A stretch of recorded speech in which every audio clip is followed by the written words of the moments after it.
It is now 2 o'clock, so I'm going to get started. So first of all, hi. Thank you so much for listening. I'm just going to be giving you guys an overview of what project-based learning has looked like at Eston Composite School. We've been going through the process for a couple of years. It's been Kim Hobbs and I this year working together, so I've asked for her input as well, just in case I'm missing something. We don't have all of the answers, but we're just here to share our experience and hope that you do get something out of it, and hopefully it helps you brainstorm for your own school as well. Our PBL journey, we started our journey in September of 2018 and have continued through to this school year. Our process has been altered, but we first started with 4 teacher-led modules and 4 project fairs showcasing student-led projects based on PAA and Arts Ed outcomes, which I'll show you a little further later on. And then this year, at the start of this year, we changed it up a little bit. So from September to December, we had student choice in PAA pathway modules through the DLC, as well as teacher-led Arts Ed lessons. Then starting in January, we did business ventures, including 5 different businesses with hired managers and employees. And again, I'll get into that process a little bit further with more detail as we move through these slides. So our first year, the planning was a little bit scary. We'd never done PBL in this grand of a gesture before. So we were a little bit nervous, but we tried to figure out what would work best for the teachers involved as well as the grades that were involved.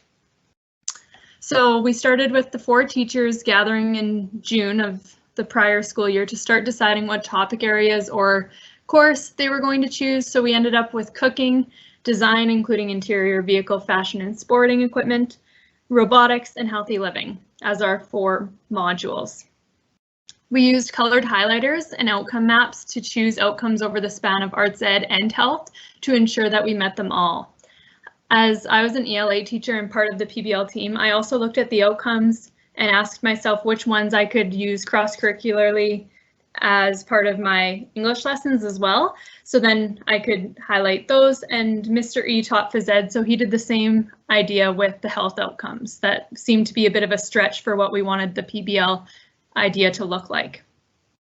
And of course, our amazing secretary, she then made these large folders and printed out the outcomes for health and Arts Ed in the different grade areas and labeled them all with the kids so that they had that guide to use later on as well. So when we started this up, we did the first month and a half was based on growth mindset, completing our learner profiles, character traits, character recognition, understanding character, and we did those in homeroom. So we didn't actually mix the kids up right off the bat. Each teacher took a homeroom and we did those introductory lessons. We also wanted to give them the tools that we thought they needed in order to succeed with the independence of PBL. Then in October, we had the kids mixed up and divided into 4 groups based on the relationship dynamics that we felt would be positive and successful, who would do maybe well together, who maybe wouldn't, and then we had a sorting day. So what we did is we had all the kids from grades 6 to 9 come into the gym, and we started off with a little clip from Harry Potter. And in the Harry Potter clip, it's where Dumbledore is inviting all the kids in, and they're all sitting at their tables waiting anxiously to hear what house they're going to be sorted into. So prior to this pep rally, we had taken our spin of the Harry Potter houses and made 4 of our own, and we had the sorting hat ready on the stick. You can kind of see in the picture there, the sorting hat was ready on the stick. We had a host, our vice principal, Mr. Mastel, graciously dressed up and was about to sort the kids. So they didn't quite know that this grand of a gesture was going to be happening at the start of their PBL journey, but it got them all very excited. So each student would approach the front of the gym, sit under the sorting hat, and we had a PowerPoint ready with their logo that they were getting sorted into, which was Smitherin for Miss Smith, Elfendor for Mr. Alaschuk, Hobblepuff for Miss Hobbs, and Millerclaw for Mrs. Milton. So it was really neat to see the kids cheering each other on and how they became a team very quickly.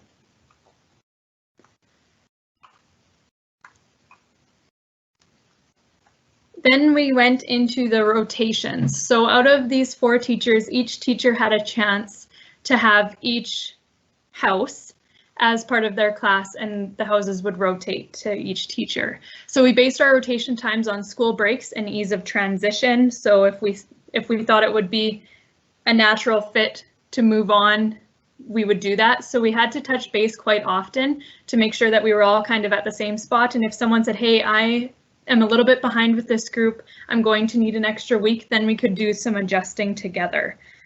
During the rotations, teachers guided the learning challenges and activities until students had worked their way through the course or the module and were ready to take it in their own direction. So the kids would be now at this point referencing their outcome maps that we had sorted out into those folders, and they would start picking and choosing their own outcomes that they wanted to focus on and tie to the module that they were working on at that time.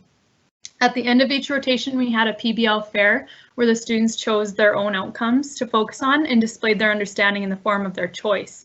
We also invited parents and community members to attend these fairs to encourage effort and precision in their projects. So we ended up with 4. Students ended up having about 1 to 2 weeks to work on their project fair final projects, depending on their progress with the teacher-led activities. This was kind of nice because then everyone had something that they could be working on, but there weren't very many times, especially right off the bat in the rotation, that you had students that weren't engaged or that weren't having something to do.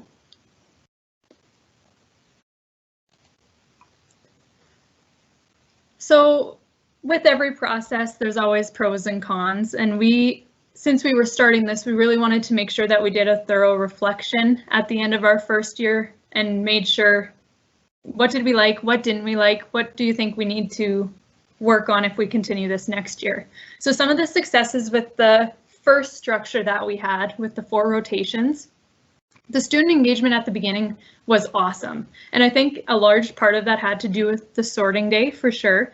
But it was also something new and exciting. And those grade 6 kids coming up to the higher ends, the high school ends, they were really excited, and you saw them put a lot of effort into what they did.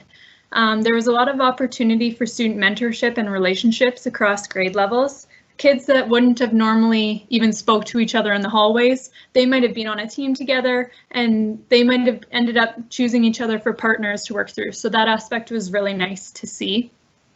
And also as teachers, when we get the chance to work with other kids that we're not used to working with, it's always a positive experience that way as well.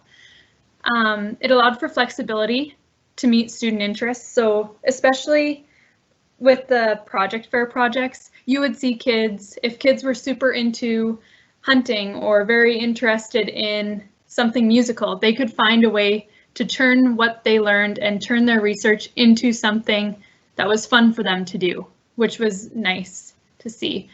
And also students gained quite a bit of understanding when it came to the outcomes. The students at that point probably weren't very used to seeing the outcomes firsthand. They definitely had heard of I can statements, and they were familiar with different learning topics, especially with a lot of them doing their own self-paced math. They had seen their math outcomes before, but they didn't actually see firsthand the health and the arts ed outcomes. So that was really good for gaining their understanding in that aspect. And then you didn't hear them asking, well, why do we have to do this? They understood the reasons behind the different lessons and the different projects that they were doing. And the rotations allowed for more variety. What I mean by that is, even in my design rotation, I had only started out with 3, and I based it on my first group of kids. So my first Smitherin group, I asked myself, what kind of design would pique their interest. So I came up with vehicle design, sport equipment design, and interior design. But then as the rotations came through, it was a new batch of kids. So you got to ask yourself, okay, now what do we need to add? What needs to be taken out in order to make this group of kids enjoy what they're doing? So it always kept the teachers motivated in doing their best as well. And that's when fashion design got added to my design course module. Some challenges though, like everything else, the engagement seemed to dwindle as the year went on. It wasn't new and exciting anymore, and I think a lot of that has to do with the fact that we had 4 rotations, 4 project fairs, so it just seemed a little bit repetitive as the year went on for the kids. There was some negativity about the younger students joining in, so you had, in middle years, it can happen where you have some kids say, well, we didn't get to do that in grade 6, or why do they get to come up here? And so we did have to deal with some negativity in that sense. Students sometimes use the outcome map as a checklist to try to get through things as quick as possible. So like I said, once they were done the teacher-led lessons and the teacher-led activities, they started working on their projects. The only thing is sometimes those activities that they were supposed to submit something for weren't always done thoroughly because they're just trying to get through as much as possible to work on their project at the end. And we thought about, well, maybe we give them more freedom during the rotations. But then it was tricky also because sometimes when kids had 1 to 2 weeks to work on their projects, they didn't always use it in the best way either. So it was hard to justify giving more time when it wasn't necessarily needed. As the year went on, the higher grades started lacking on creativity and effort in the end of rotation projects, which again, I think is part of the routine. With middle years especially, I find when things start getting routine, they get boring. So we noticed that that was affecting our older kids for sure anyways.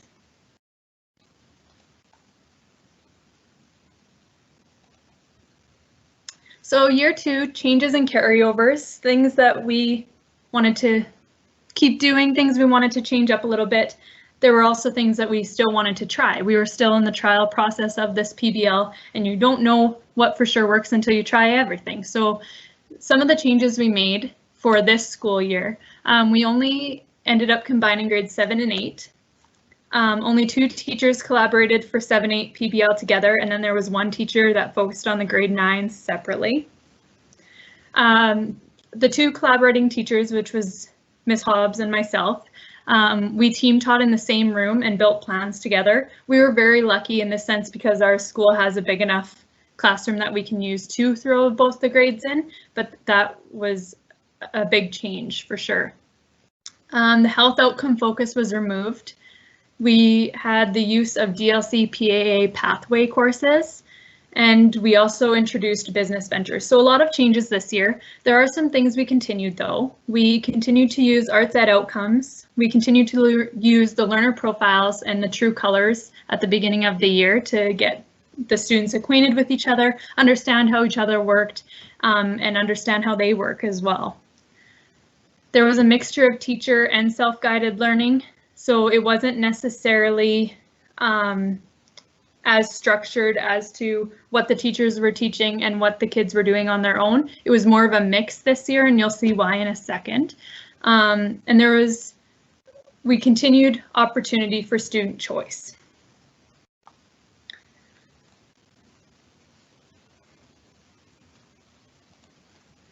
So our structure for this year, the first half of the year, we focused on a PAA pathway of their choice and teacher-guided arts ed lessons. The PAA pathways through the DLC were so awesome. They were so great, and the kids were excited to have the choice again.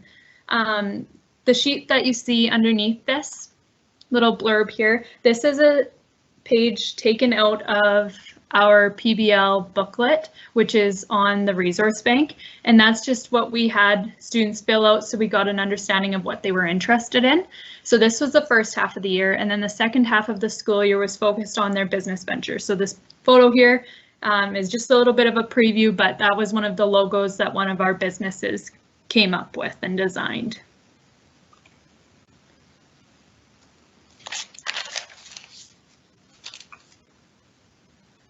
So the business venture inspiration, where that all came from, because that's going to be the majority of what I discussed for this year. Kim modeled the business venture section from her visit to the Micro Society School in Red Deer, Alberta. She had the chance to go and check it out, and she really liked the engagement that they were seeing, and the student engagement was what we were striving for. As the whole purpose of us doing PBL was to look at our reorder goals and to really try and focus on encouraging and engaging those middle year students, and that's what this visit to Red Deer showed and displayed, and we were excited about that. The business venture startup, we all started with what is a business. We had a big class discussion. What is a business? What does it take for it to be successful? And we wanted to get that through to the students first, so they didn't take their business venture lightly. We brainstormed possible business venture categories with them, things like sewing, visual art, paracord, foods, etc. With this case, we ended up using some Shark Tank videos, the Google company approach and how they inspire their employees, and examples around the world from other students to try and get their gears going, to try and get them thinking on their own, well, what could I do? What's the limit? Because we tried to encourage them that the limit almost didn't exist. We wanted them to take a risk. Job applications was the next step. So we used Google Forms and we had them express their interest in different categories that we had brainstormed together. And after we'd brainstormed them, I put them onto a Google Forms. The students went on and they had to not only check the ones that they were interested in, but they had to treat it like a job application. They had to give a resume, they had to give an introductory letter, they had to basically promote themselves on this job application, as well as their resume. So we collaborated with our career education teacher and had him come in as well, just to give the kids more guidance as to what a proper resume looks like, how you sell yourself on a resume, and really drive home the point that you are perfect for this job. So once students completed their application and resumes, they submitted it to the folders. We had a folder for each business venture idea, and they would put their applications into the folders. So if they applied for 2 different business ventures, they would print off 2 and put them in the separate folders, which was super nice for us when it came down to the next process, because then everything was organized and ready to go. Then we started the interview process, and the interview process was my favorite part for sure, but it also upped the antics a little bit, because now the kids, as we were pulling kids for interviews, they were starting to practice interview questions before they came and talked to us or before they went and talked to a new manager. They started practicing those things on their own time. So that was exciting to see. Kim and I started by interviewing the people that had applied for management positions. So we asked them questions like, where do you see this business going? How do you work with others? What would you do if there was a conflict in your business amongst employees? And we based our hires off of the ones that seemed to have a solid understanding of how this business was going to work, but also had an understanding of positive ways to encourage and guide a group. We also wanted to look at realistic intentions, because like I said before, we tried to make it so that there wasn't really a limit for what you could do with these business ventures, but we also wanted them to be realistic.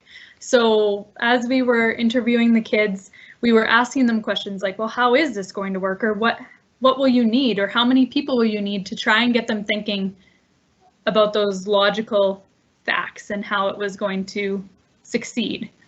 So once the managers were hired, they went on to hire their own employees to work alongside them. This part was awesome. So in these pictures, you'll see students interviewing students, which was so fun. And they took it so seriously. They prepared, and when they sat down in an interview, normally the kids that would be goofing off in the back of the class, they were sitting straight, they were making eye contact, they were answering the questions realistically, and like I said, taking it serious. It was awesome. Definitely engaged for sure. The managers hired the amount of people that they claimed to us they would need. And the ventures that we ended up with were paracord, bracelets, dog collars and leashes, foods, smoothies, and they ended up doing soda stream, friendship bracelets, embroidery, and pasta straws.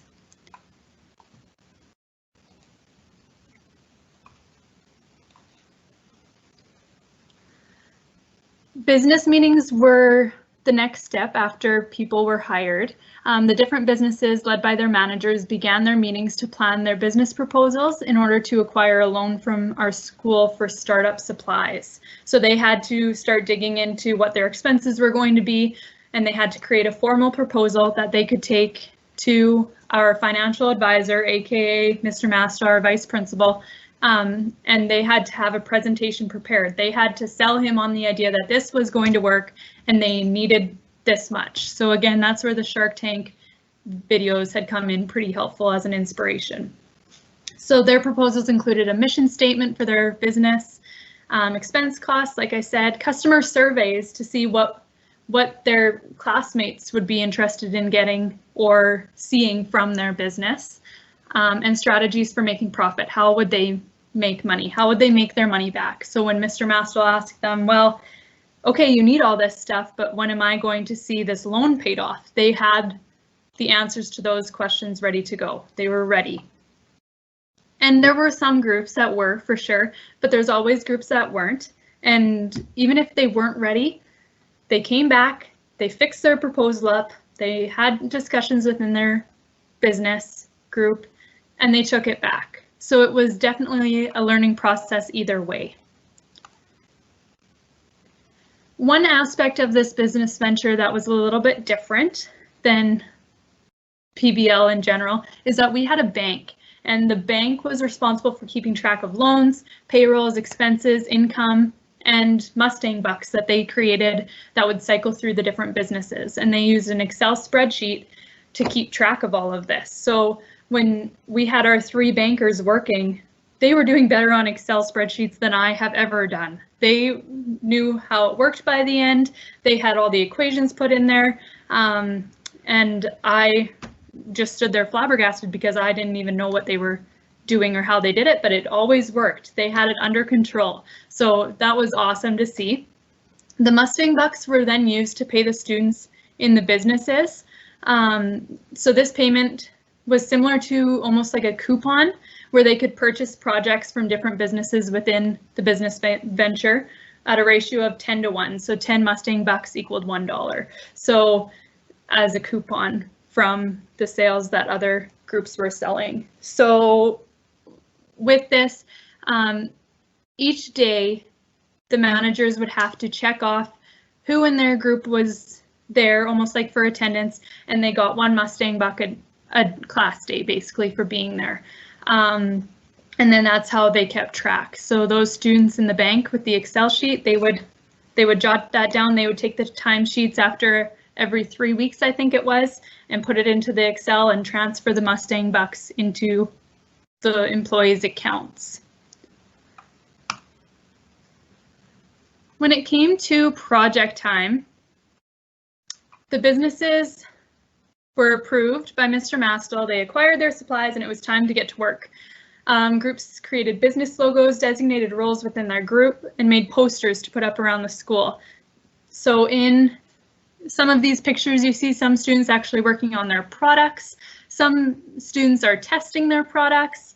Some students are selling, doing trial sales amongst their classmates so they can make sure that the process that they had in mind for their proposal actually worked and was successful. And then that way they knew what needed to be changed and what could stay in order to make this work.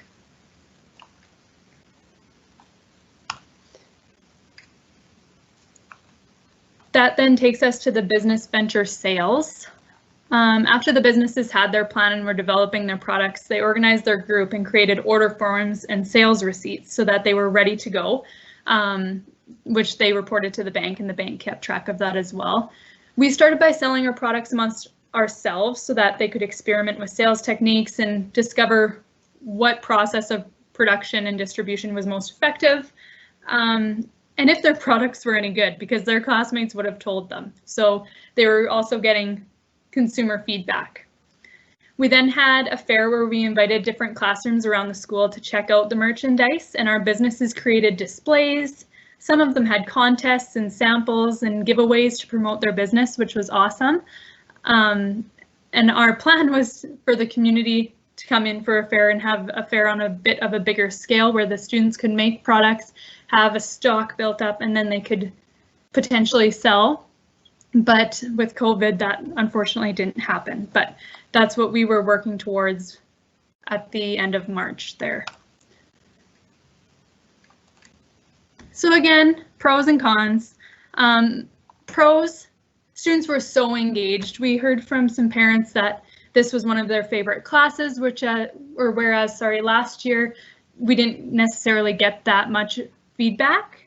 We got some positive, some negative, but this year it seemed we got a lot of positive feedback from the kids and from the parents that they loved this.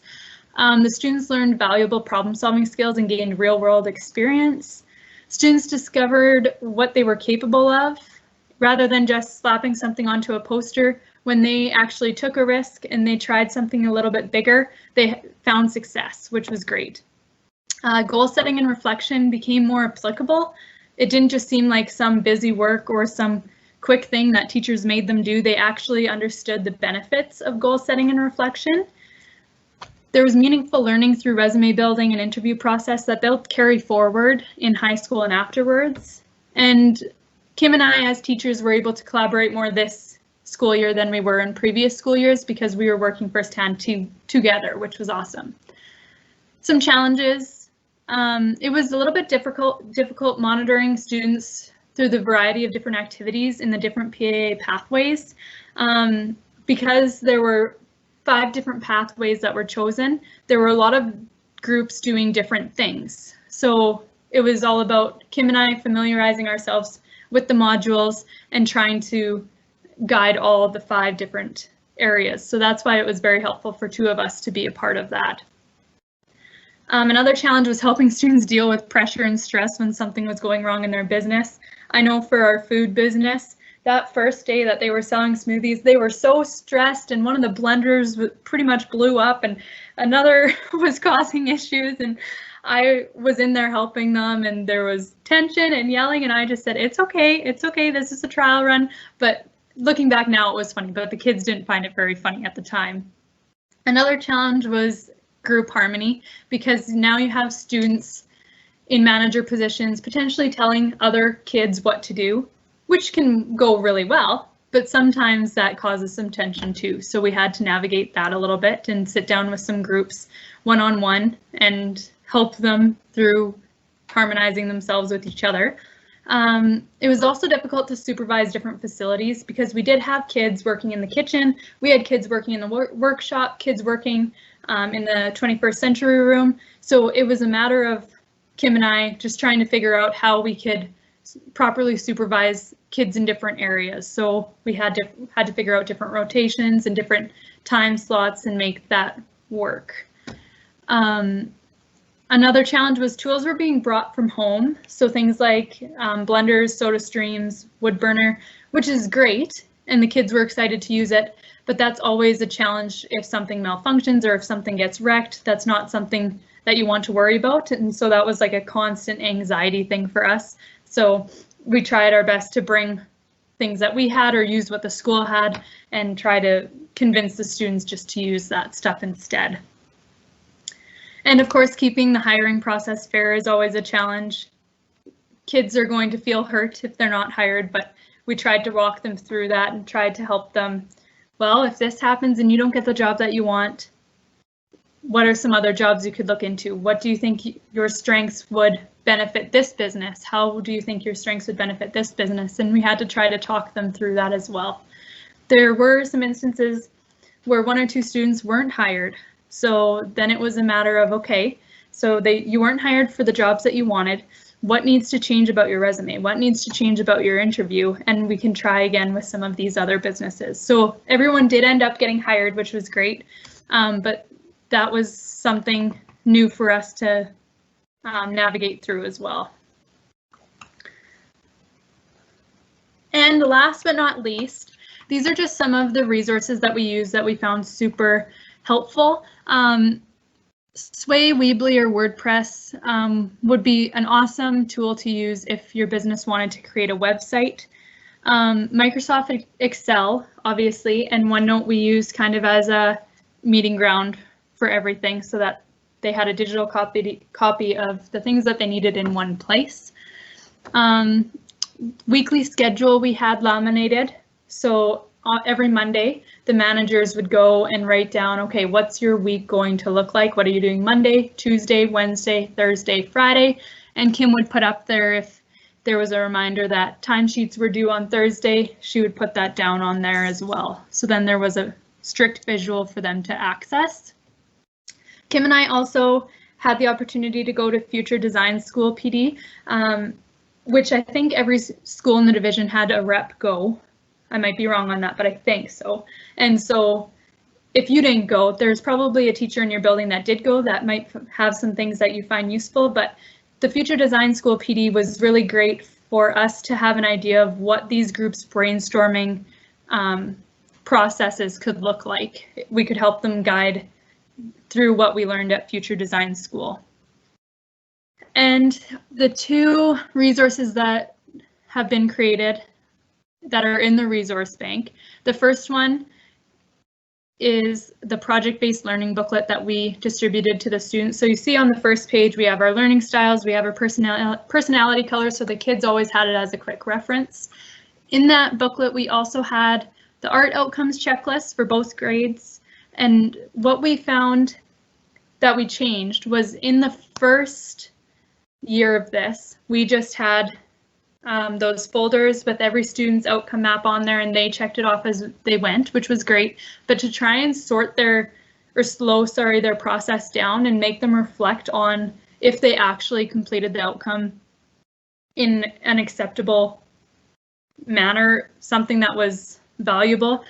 We had them get a teacher initial, show their evidence, and the date that they completed that outcome, just so that they could reflect as they go. Well, did I actually complete the outcome, or did I just mention it somewhere? So that was something that was beneficial in the project-based learning booklet this year. The middle years accountability resources B, this is something that I created with the PLCs group that I had at the beginning of the year, the original PLC group.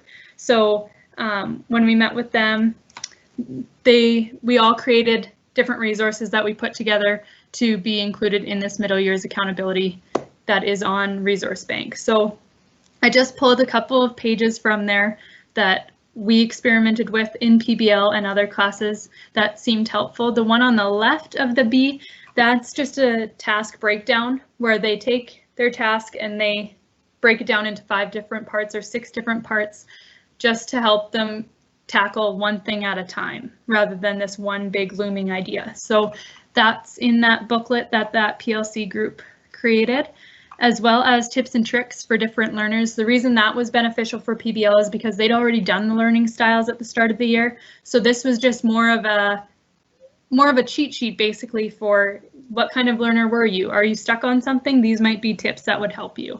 So that was those were the main pages that we pulled out of that PLC's document there. That is all I have for that.